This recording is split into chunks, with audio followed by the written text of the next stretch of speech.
If your GNS3 keeps crashing, chances are it wasn't installed correctly. So in the next few minutes, I'm going to walk you through the complete deployment process the right way.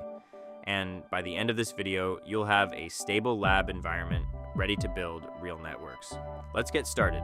First, head over to the official GNS3 website and download two things: the GNS3 all-in-one installer for Windows and the GNS3 VM for VirtualBox.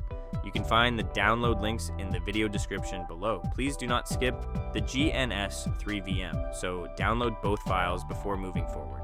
Pause the video if you need to. Next, before installing the VM, you need something called a hypervisor. A hypervisor is software that runs virtual machines. We would be using Oracle VirtualBox for this tutorial. Please download and install VirtualBox first. This is because the GNS3 VM runs inside VirtualBox. No hypervisor means the VM can't function, and that leads to unstable labs. On the VirtualBox download site, click the Windows host option to download the VirtualBox for Windows. Right-click and run the installer as administrator. Now we click Next and accept the license agreement. Click on Next and click Install to start the installation. Once Oracle VirtualBox is installed, we can continue. Now go ahead and run the GNS3 all-in-one installer. Right-click the installer and run as administrator. Click Next and accept the license agreement. Leave the GNS3 VM option unchecked. Click on Next and start the installation.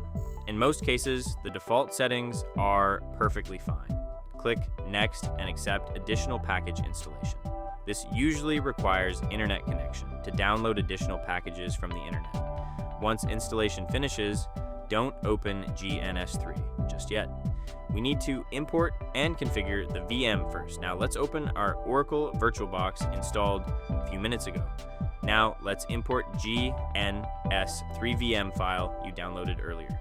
Let's open Oracle VirtualBox and click on import. Now let's select the GNS3 VM for VirtualBox we downloaded.